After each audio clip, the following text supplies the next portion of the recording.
Hello, this is the Provoked Prawn, and this is the ROG Spatha X. This is an intriguing gaming mouse from ASUS with a number of interesting highlights to it, which, as you can see, include 12 programmable buttons, its own charging dock, which is brilliant for a number of different reasons, a large frame that includes not only a thumb rest but finger rests as well, USB-C connection, and a number of other highlights. There are some striking design features to this that include a heavyweight design, so it weighs in at 169 grams, which is incredibly heavy and almost 3 times the weight of lightweight gaming mice that I've tried out recently, which in itself is insane. And one of the first things that struck me when I first got it out of the box. The other thing you'll notice is a cluster of thumb buttons on the side that are designed to look like the classic ROG logo. So there are a number of interesting design highlights, both in terms of aesthetics and user capabilities in terms of what you can do with it, because it has 12 programmable buttons, so you can set them up in a number of different ways. But there are some highlights and lowlights to that design that I'm going to go through now. Now, inside the box you get 2 USB-C cables, the idea being that you can connect one of them to the charging dock that you'll see here, and the other to the mouse if you need to. And one of the things that I've found is that I don't need to do that, because this charging dock enables you to not only have a wireless signal, 2.4 gigahertz, very close range to your mouse if you keep it on your desk, but also just real convenience, because when you're not using the mouse you can just drop it onto that dock. It also has, as I'll show you in a second, a magnetic effect to it, so when you put the mouse nearby it automatically sucks to that charging dock, sits there and gets some charge. On the bottom of the dock there's also an LED indicator to let you know how much charge the mouse has. So I basically found that I never had to plug this mouse in, because I just docked it when I wasn't using it, or when it looked like it was getting low, and it just kept going. And this is so convenient and easy to use, because there's no little runs or anything that you need to drop it into or push it onto. It just sort of sucks onto there because of the magnet. You can see there's 2 charging pins, but it's remarkably easy to get it into place. This is almost certainly one of the highlights. Now, one of the other things you will notice immediately is that there has a metal frame on the bottom, so it's quite striking and intriguing in that design, and that's part of the reason why it's so heavy. It's also worth noting that the charging dock or the wired capabilities give you a fast charge capability, so this mouse gets up to 67 hours of battery life with the lighting turned off, but you can also get 12 hours extra charge within just 15 minutes of docking or plugging it in. So it really has a number of really interesting highlights to it there.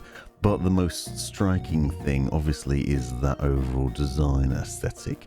This is very much a large mouse. It's wonderful for large gamers, and if you are a palm gripper like me, then you'll probably find that this is a good fit, and it is intriguing for a number of different reasons. You have a multitude of buttons on that left hand side.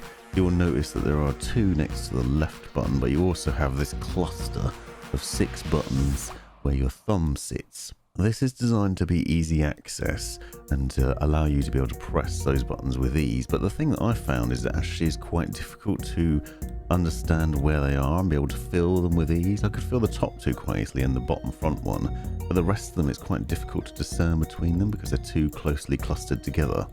One of the other interesting things about it is those 2 little buttons next to the left button at the front of the mouse are actually what you would usually see as the standard sort of front and back buttons on the side of a mouse. They are backwards and forwards as default, so that's quite strange. On the right hand side you also have a rest for your other fingers. Now you can use this in 2 different ways, as I'll show you in a second. You can either rest your ring finger on there with your pinky sitting on that little rubberized section on the right hand side, or you could put your hand so that your middle finger sits on the mouse wheel, your ring finger sits on the right button, and then your pinky rests on the little rest on there. So there's actually options on how you put that in, and I found this quite a strange thing to get used to, but it shows the possibilities of what you can do with it and how you can set your hand. I actually found this mouse to be too large, which I never thought I'd say, but this is just me perhaps trying to get used to it after coming from other smaller mice. Obviously changing mice on a regular basis makes it quite difficult to get used to the setup of a mouse and what it's like to use. So it's a personal preference thing, but also something I feel like anybody's going to need to get used to. Not only the weight of the thing, because it is massive and heavy, but also just the size and shape of it and the sort of format of how you're going to hold it. You can see me here holding it with my pinky on that far right rubber grip that I was talking about, but you do have the option to move your hand around into different positions. So although it's more of a palm grip setup, you could choose how you're going to have it. One of the other things that I thought was interesting is there aren't massive PTFE areas on the underside. It has quite small little bits there, but it does still get about the desk reasonably easy. And just to show you the sheer size of the thing, measurement of my hand, you can see just over 7 inches in length, and then I'll show you just the sort of size and shape of the mouse itself. I'm going to do a comparison video with the Corsair M65 Ultra, which is a similar sort of setup in terms of metal, but quite a bit different in terms of size and weight. So check out the description for a link to that if you're interested. But you can see, just to see it, setup of this thing, the size and shape of it, just the massive nature of it. So if you've always found other mice to be too titchy, then this one is a very good option because it is absolutely enormous. And obviously the bonus of that is that you find that your fingers and thumbs aren't on the mouse pad and getting in the way, which is almost certainly a bonus and a very nice thing. So just a quick look at the difference between the M65 Ultra Wireless and the Spatha X. You can see just the sheer size of the Spatha by comparison is huge. Now I thought the M65 was a bit too small, so there's that, but also it was a very nice mouse to use, and that sort of metal frame and the overall aesthetic of it was very nice. The comparison side by side, it's just dwarfed by the Spatha, and obviously you have access to a lot more buttons with this one. However, as I said, it is awkward to use in that button setup, unfortunately. Now you can see the Logitech G Pro X Superlight, just for a comparison there. You can see that's 61 grams. So as I said, you're nearly getting 3 times the weight with the Spatha X. Now those side buttons are just a bit too awkward, unfortunately. I think they should have focused more on making them more accessible. It's interesting that they're all a different size and shape, because that means that theoretically they're easier to press, but it's really hard to differentiate between them, I found. You can turn the mouse on and off on the underside, and there's a pairing button too. You'll also note there's a DPI switching button on the top, and you can press and hold that button and use the mouse wheel to adjust the DPI level. Now another thing of note is the side buttons, as standard, have a really weird setup in terms of the default settings on them. Those thumb buttons, for example, one of them mutes audio, another one turns your audio down, and another one opens the Windows Start menu, so it's essentially the Windows key. I started using this just for gaming before I'd even realised what those buttons were programmed for, and before I launched Armoury Crate, and I found that my game kept minimising and I didn't know why it was happening. I thought there was something wrong with the mouse. I had to go into the settings to change that, and I'll show you more on that in the Armoury Crate software later on.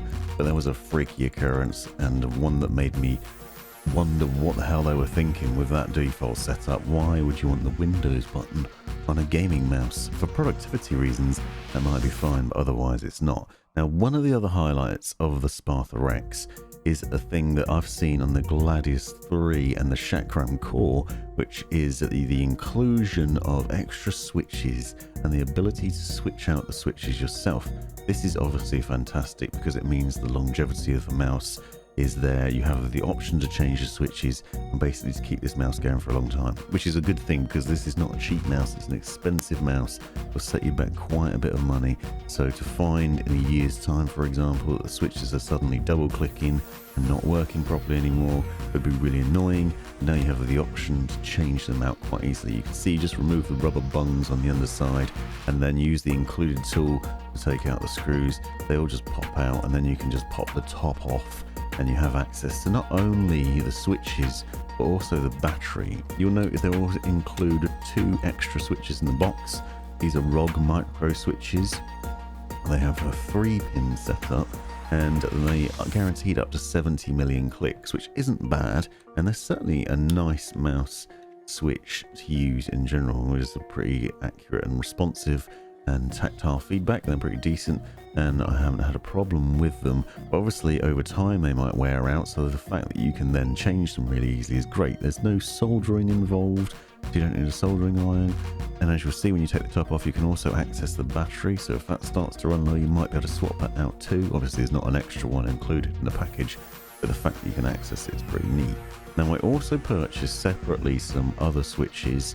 These are Arno blue dots, and they are intriguing and cheap. So you got a pack of 6 for £5, which is really cheap, so easy to get. And I can get them off Amazon. So there are other switch options that you can obviously purchase. You can get some extra Omron switches, for example, and you can see that you can just pop these out. Now with something like a Chakram Core from ASUS, you have the option of 3 and 5 pin. Here it's just 3 pin, but you'll see just how remarkably easy it is to set these up and do it. You just got to take that all out, pop the old switches off, and then push the new ones in. It's just a push fit design, really simple and straightforward to do, and makes life really easy. And I like seeing this option. It's a nice extra to have on a mouse. It means that you don't have to worry about how this is going to hold up over time, because you can just replace them yourselves or upgrade them if you don't like the switches, change to different ones. There are other options out there, and that is great to have that flexibility. You can also see a lot of the other things going on here, including the mouse wheel, which has a really nice sort of accent and design to it with a funky little tread on it there, and some RGB lighting. This has, as you'll see, multiple RGB lighting zones, the mouse wheel, the logo, and of course that cluster of buttons on the left hand side, and you can customize that lighting, and it works with the Aurora software. So if you have other ASUS peripherals, you can set up the lighting to work across those too. So there's plenty of different things. There are lots of features here that you're seeing that make this mouse appealing. It also has some pretty decent specs. You get up to 19,000 DPI, 400 IPS, 50 G's acceleration, and 1000 Hz polling rate. It also has a tuned optical sensor that's able to deliver an accurate response. Now, when gaming, I found that I didn't have a problem with the response of this mouse. It was, as I said, the button clicks are good, response from it is good. I'll show you a sample of gaming and my experience with it later on. The one thing, unfortunately, that I did find is that the thing is just a bit too heavy for me. I'm so used to using lightweight mice, the sheer weight of this thing, I actually found that I was getting a bit of fatigue when using it. Like my wrist and my arm were just getting tired over time. I have quite long gaming sessions. I usually play for about 6 hours when I'm playing, and so over time it's soon just got a bit too taxing with that weight. However, there are multiple other highlights. Obviously, having a mass of buttons is wonderful. USB-C connection for charging, fast charge capabilities, and the overall sort of large shape and grip design on it. It's really easy to hold on to. It's really easy to get your fingers and thumbs off the desk and make sure you're just gripping what you need to be. And you have the customization options that I'll show you in the software later on. The fast charging, the convenience of the dock. I don't think you can overstate the convenience of that charging dock either, because it is really easy to use. And I've seen docks from other companies like Razer and Logitech that are just a bit of a fiddle to set up, and it's so much easier just to plop the mouse on there thanks to that sort of magnetic setup, and it's just really simple to drop it on there too. Now here you can see some action where I was using it for actual gaming purposes, and you'll note the RGB lighting shining nicely through here, and just where you have to sort of reach to press those thumb buttons, which are unfortunately awkward. As I said, I wish they were spread out a little bit more, and that's obviously going to be a personal preference. And here we are within the Armoury Crate software. This software allows you to customize the mouse in a number of different ways. You can see the buttons here. You also note what I was talking about before. So as standard, the front left and right buttons next to this button here are forward and backwards. This is what you'd normally find on a mouse with the side buttons. So that's the default settings for those, which is unusual in itself. You also see the DPI switching button here, and you can also adjust the scroll click and the other buttons. Obviously, the main focus is going to be these, and you'll see that I've changed them ever so slightly. If I reset these, you'll notice what they are immediately. You have the Windows key as the top front right button. That opens your start menu up. You then have mute as that back little one. Target focus, volume down, that one's disabled. These are the default settings within Armoury Crate, which is completely illogical for a gaming mouse if you ask me. Why the hell have you got a Windows key as the default button? But you can easily customize them in here. Obviously, you have the ability to record macros separately, but you can do other things. You can have a keyboard function, so a button press. You can set it up to do a screenshot, Windows shortcuts, multimedia playback, and other things in here. So you do have the ability to program a lot of these, but I'll be honest, I found that really only this bottom one here, the top one, and that back one are the ones that I could feel easily in the heat of battle. These other ones are just a bit too close together and a bit too small, but this is obviously going to be a personal thing. You might find you don't have that problem, but I think it's worth noting. In the performance settings, you'll see you can change between 4 different DPI levels, all the way up to 19,000, and you can click on the little button on the mouse to change these. You also note that you have 1000 Hz polling rate and angle snapping options. Lighting effects, you have a variety of different effects here. Aurora Creator, obviously, and you can sync it with other ASUS peripherals. You can also adjust the lighting of the charging dock, and you'll note, as I said earlier, that it has an indicator to let you know when the battery's getting low. So you'll see 20% red and then blue and green. So when you get a highlight there, you can calibrate the mouse to various different surfaces, and you can adjust the lift-off distance here between high and low. I didn't notice much difference there. You also have an option for battery saving, so you can set it when to go to sleep, or to change the lighting to alert you when it's getting low, and update the firmware. So fairly straightforward software and easy enough to use. You can obviously go into Aurora Sync to customize your lighting to match everything else in your system if you want as well, which is an added bonus. If you click here on the device thing, you'll see you have the Spatha X here. You also have the ability to record macros in here. So there's a separate section for recording macros. You can set up your macros in here, and then you can assign it within the software.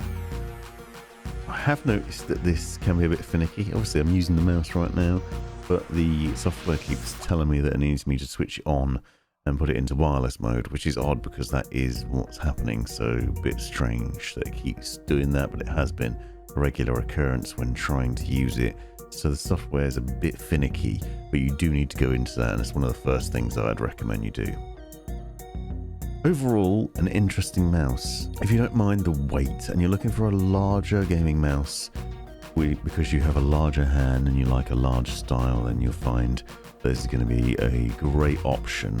The multitude of buttons are also intriguing and give you a lot of potential. However, I personally found them a bit too fiddly and too close together. But you do have a variety of options in terms of the placement, obviously, with those 2 at the front on the left click and then multiple on the side. The grips are obviously fantastic as well. It's really nice having the rests on either side. So overall, a fantastic option. An expensive one, a heavy one, but one that's well worth considering. This has been the Provoked Prawn. Thanks for watching.